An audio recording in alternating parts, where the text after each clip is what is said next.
মানে তুমি রিটেনে টিকে গেলে? হ্যাঁ, রিটেনে টিকে। ওইটা শুনে আব্বু খুশি হয়। তারপরে ভাইবা ফেস করি পরের দিন, ভাইবাতেও অ্যালাউ হয়, ওইখানেও আম্মু খুশি হয়। বাট শেষে তারপরে ওই যে ওদের যে ফিজিক্যাল একটা হয় সেখানেও কি টিকে গেলে? হ্যাঁ, ওই 3 দিনের একটা ফিজিক্যাল ইন্ডুরেন্স টেস্ট হয়, এটা ফার্স্টে হয়।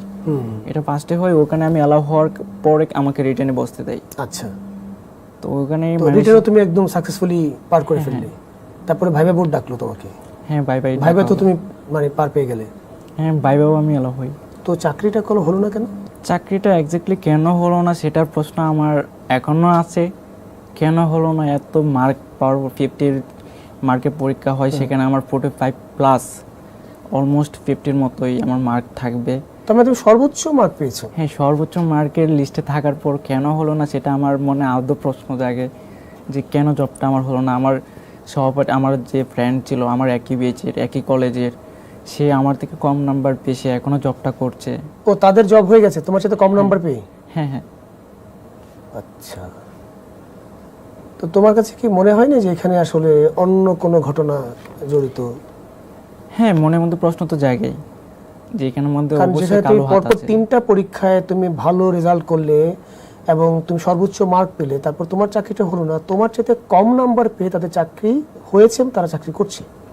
হ্যাঁ, এখানে দেখা যায় আপনার স্পেশালি অনেকে কোটার মাধ্যমে চাকরি নিয়ে নেয়, আর জেনারেলি যারা চাকরি নেয় হয়তো কোনো লবিং ধরে অথবা দুর্নীতির আশ্রয় নিয়ে, মোটা টাকা ঘুষ দিয়ে। হ্যাঁ, মূলত এটাই দুর্নীতির আশ্রয়ে তারা এই চাকরিগুলো নিয়ে নেয়।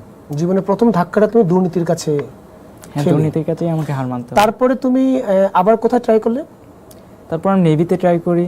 আচ্ছা, নেভিতেও আমাকে নেভির সলিডারে আমার 4বার পরীক্ষাতে, তার মধ্যে আপনার 2বারই রিটেন অ্যালাউ হই। ওখানে ভাইবা ফেস করতে গিয়ে আমাকে বাদ করে দেয়। তো ভাইবার থেকে বাদ পড়লে, ভাইবার থেকে বাদ পড়ার কোনো কারণ কি তুমি জানতে পেরেছো নাকি না সেখানে? রিজনটা আমি এখনো জানি না।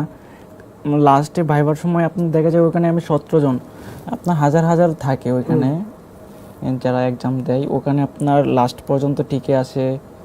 এই 2021 সালে নেভিতে আপনার রফিকুদ্দিন ভুঁইয়া স্টেডিয়ামে একটা মাঠ হয়, ওখানে যাই। ওখানে গেলে প্রায় 4-5 হাজার ওখানে অ্যাপ্লিকেশন করা প্রার্থী আসে পরীক্ষা দেওয়ার জন্য। তো ওখানে দেখা যায় 5,000 থেকে লাস্টে 30 জনের মতো সিলেক্ট হয় রিটেন পরীক্ষা দেওয়ার পরে। ফিজিক্যাল রিটেন দুটো দেওয়ার পর 30 জন সিলেক্ট হয়, সেখানেও আমি ছিলাম। তারপরে আবার মেডিকেল টেস্ট হয়, মেডিকেল টেস্টে অ্যালাউ হওয়ার পর আবার ভাইবা, মেডিকেল টেস্টে অ্যালাউ হওয়ার পর ভাইবাতে এখানে 10-12 জন, এর মধ্যে 8 জনের চাকরি হবে, হাতে কোনো কয়েকটা মানুষ। মানে 5,000 থেকে তুমি একদম 10 পর্যন্ত তুমি নিজের যোগ্যতায় চলে এসেছিলে। 10 থেকে 8 জন নেবে? হ্যাঁ, 2 জন 10-12 জনের মতো আমরা ছিলাম মেবি, ওখান থেকে 8 জন নেবে। আচ্ছা, সেই 8 জনের মধ্যেও তুমি থাকলে না, কিন্তু কেন থাকলে না তা তুমি জানতে পারোনি? না, এখনো জানি না। ভাইবা বোর্ডে কি তোমাকে এমন কোনো প্রশ্ন করেছিল যেটা উত্তর তুমি দিতে পারোনি?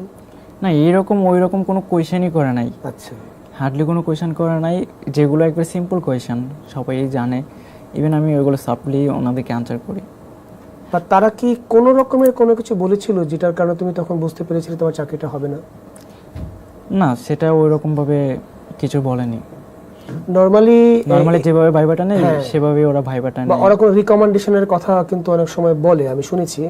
সেরকম কিছু কি বলেছিল যে কোনো রিকমেন্ডেশন? সেরকম কোনো কিছু আমাকে ওইভাবে বলে না ডিরেক্টলি। সেটাও বলেনি? না, সেটাও বলেনি। তার মানে এইখানেও একটা অজানা কারণে। যদি বলতো, আম্মু আমাকে বলতো যদি তোর টাকা লাগে আমি টাকা দেব, কিন্তু ডিফেন্সে জব লাগবে। আম্মুরও একটা ইচ্ছা ছিল যে ছেলে ডিফেন্সে জব করুক, স্বপ্ন ছিল একটা। হ্যাঁ, একটা অনেক বড়ই স্বপ্ন ছিল। তো 2বার তুমি স্বপ্ন ভঙ্গে মানে মধ্য দিয়ে আসলে জীবনে। তারপরে তুমি কিসের আশায় ঢাকায় আসলে?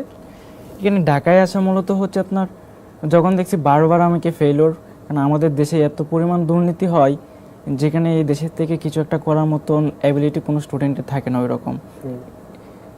বেসিক্যালি আপনার মিডল ক্লাস ফ্যামিলি যারা আছে ওরা কখনো এই দেশে থেকে কোনো কিছু করতে পারবে না। এই জিনিসটা যখন আমার মাথায় ঢুকে পড়ে তখন আমি ওই সময় একটা সিদ্ধান্ত নিই